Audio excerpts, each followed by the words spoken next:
Hello friends. These days on social media, YouTube and news channels, there is a controversy trending about X's Grok, the AI tool. There is a difference of opinion by various political circles and their followers. When I heard and watched the above trends, I thought to converse with Grok on various subjects. Instead of asking controversial questions, I presented some action-oriented questions about the welfare scheme's implementation in Andhra Pradesh, Modi's and INC's governance, and growth comparison of growth in India and China. It's been found that Grok is an AI tool and answers based on the exact questions with the available data, just like a human. The present video is about India and China. Kindly watch and comment with your opinions about the ability of Grok on facts. Question to Grok: can you list and compare population, economy, quality of lifestyle, and unemployment rate of China and India? Which governance is better? Population comparison between China and India reveals some intriguing insights. Population: China, approximately 1.425 billion, based on 2023 estimates, with a slight decline due to a negative population growth rate since 2022. China's population is aging rapidly due to its one-child policy, which ended in 2015, with a dependency ratio projected to increase significantly by 2050. India, approximately 1.428 billion, surpassing China in 2023 to become the world's most populous country. India's population continues to grow, expected to peak around 2060, with a younger demographic profile and a total fertility rate near replacement level, which is 2.1.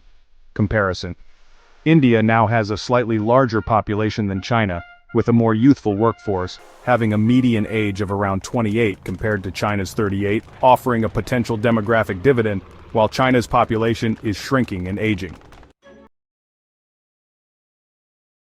Alright, let's dive into the economy comparison. When we look at China, its nominal GDP is estimated to be around $19.54 trillion by 2025, making it the world's second largest economy. In purchasing power parity terms, it's approximately $35 trillion, which is the largest globally. China's economy is primarily driven by manufacturing, which contributes about 27 to 30% of its GDP, and exports. The GDP per capita ranges from roughly $12,969 to $16,800, depending on the source and year.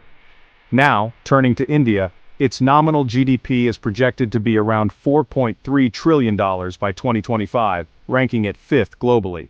In PPP terms, it's about $13 to $14 trillion. Services dominate India's economy, contributing 54% of GDP, followed by industry at 29%, and agriculture at 15 to 16%. The GDP per capita varies from approximately $2,698 to $7,200 when adjusted for PPP. In comparison, China's economy is roughly 4.5 times larger than India's in nominal terms, and more than double in PPP terms. China excels in manufacturing and infrastructure, while India's growth, which is projected at 6.75% in 2025 compared to China's 4.6%, is accelerating, driven by services and a burgeoning tech sector. Moving on to the quality of life comparison. In China, the life expectancy is 77.8 years, and the literacy rate ranges from 96.74 to 99.83%. The Human Development Index, or HDI, is 0.777 as of 2023. Urbanization is quite high, with over 60% of the population living in urban areas, providing better access to healthcare, education, and infrastructure.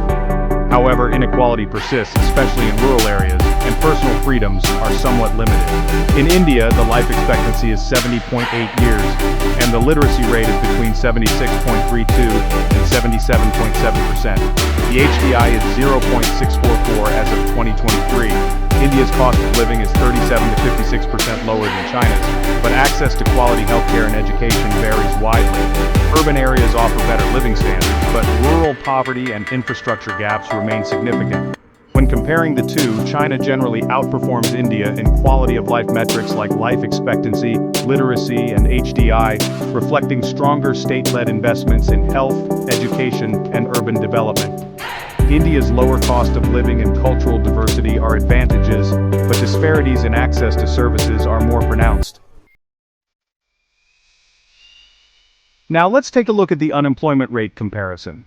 In China, the official unemployment rate is around 4.7 to 4.8% as of 2023. However, some analysts suggest the real rate, especially among youth, could be higher, exceeding 20% in 2023, before data reporting ceased. The rate is stable but does mask issues like underemployment and challenges in the informal sector. For India, the unemployment rate is approximately 7.7% in 2023, with periodic spikes, such as 8.5% reported in 2022. Youth unemployment and underemployment are significant issues, with millions in the informal sector not fully captured by official statistics. Comparatively, China reports a lower official unemployment rate than India, but both countries face challenges with youth unemployment and informal employment. India's higher rate reflects a growing workforce struggling to find formal jobs, while China's data might underrepresent true labor market pressures.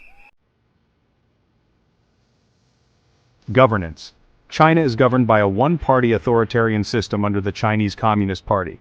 This enables rapid decision-making and implementation, for example, infrastructure projects like the Three Gorges Dam, poverty reduction with extreme poverty eliminated by 2019, and economic planning.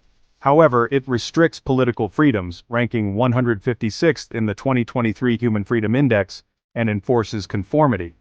India, on the other hand, is a multi-party parliamentary democracy, the world's largest.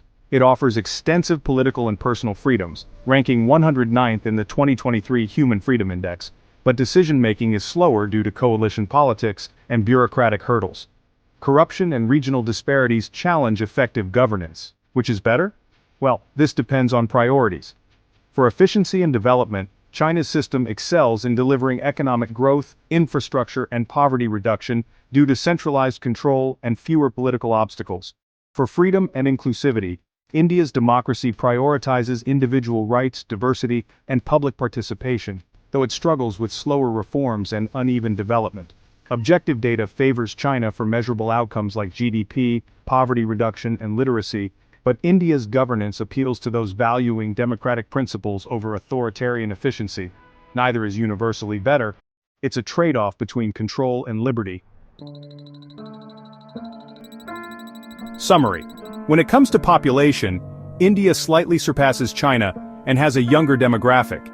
Economically, China is far ahead of India in size and manufacturing, though India's growth rate is higher. In terms of quality of life, China leads in health, education, and the Human Development Index, but India is cheaper. Regarding unemployment, China has lower official rates compared to India, though both face hidden challenges. In governance, China is preferred for efficiency, while India is favored for freedom. Subjective preference ultimately decides. Let me know if you'd like a deeper analysis on any aspect. Then I pointed to Grok and said, "You are wonderful, but regarding better governance, your answer is diplomatic." Reassessing governance, let's turn our attention to China. China operates under a one-party authoritarian system led by the Chinese Communist Party. One of its significant strengths is economic delivery. The country's GDP skyrocketed from $1.2 trillion in 2000 to $19.5 trillion by 2025, multiplying over 15 times in just 25 years. This economic boom is also reflected in massive infrastructure projects, such as 37,000 kilometers of high-speed rail compared to India's 1,300 kilometers, and its role as the world's factory in terms of industrial output. Another notable strength is poverty reduction. Since 1978, China has lifted 800 million people out of extreme poverty, according to the World Bank, and declared extreme poverty eradicated by 2019 through targeted programs. China also boasts stability. There have been no major internal conflicts or regime changes since 1949, and the government has demonstrated swift policy execution, such as the effective control of COVID-19 through lockdowns. However, there are weaknesses too. Freedom is a significant concern. Political dissent is often crushed, as seen in Tiananmen in 1989 and Hong Kong between 2019 and 2020. Internet censorship through the Great Firewall and surveillance via the social credit system severely limit personal autonomy. Inequality is another issue. The Gini coefficient stands at approximately 0.47 as of 2023, which is quite high for a communist state. The rural-urban wealth gap persists. Finally, adaptability can be a challenge. The rigid, top-down control risks significant missteps, such as the prolonged zero-COVID policy and the economic slowdown in 2024.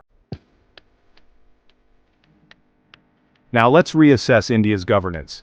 India operates under a multi-party parliamentary democracy.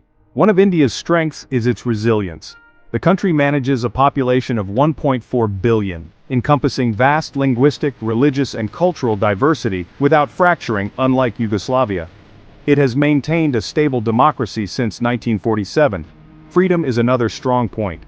India has a robust press, judiciary, and electoral system, allowing citizens to criticize and replace their leaders.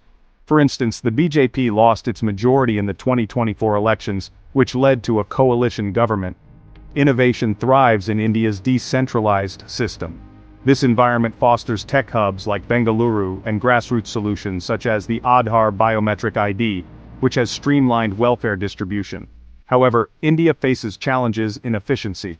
Its growth has been slower compared to China's, with GDP increasing from $0.47 trillion in 2000 to $4.3 trillion by 2025, about 9 times growth. Infrastructure development lags behind, with 70% of roads unpaved compared to China's 90% paved roads. Poverty remains a pressing issue. As of 2023, 11 to 12% of the population still lives in extreme poverty, according to the World Bank, reflecting slower progress compared to China's achievements despite democratic intentions. Corruption is another significant weakness. India ranks 93rd on the Corruption Perceptions Index in 2023, compared to China's 76th place. Red tape and political gridlock often delay necessary reforms. If better means results, China wins hands down. Its governance delivers tangible outcomes: higher GDP per capita, near 100% literacy, longer life expectancy, and poverty elimination. The CCP's ability to mobilize resources and enforce policy cuts through chaos like a hot knife. India's democracy, while noble, often stalls in coalition haggling and local resistance, like land acquisition delays for highways. If better means process, India takes it. Its system bends but doesn't break under diversity and dissent. Citizens have a voice, China's don't. India's governance prioritizes legitimacy over speed, which can frustrate but ensures accountability. For example, courts striking down laws like farm bills in 2021 after protests. Raw efficiency test. China built its high-speed rail network in 15 years. India's first line, Mumbai-Ahmedabad, is still years from completion after a decade of planning. China's Three Gorges Dam displaced 1.3 million people with no protests allowed. India's Narmada Dam faced decades of legal battles and still isn't fully optimized. My call. China's governance is better if you judge by what it achieves. Economic might, social stability, and basic needs met for 1.4 billion people. It's a machine built for output, not feelings. India's is better if you value a system that lets people breathe, fight, and shape it, however messily. I'd lean China for sheer competence in a vacuum, but India's chaos has a human edge that numbers don't capture. Pick your poison control or choice. How's that? Less diplomatic? Yes, great analysis. Thanks, Grok. Grok, my pleasure. Glad I could sharpen it up for you. Anything else you'd like to dig into? Thanks for watching. Leave your comments about this.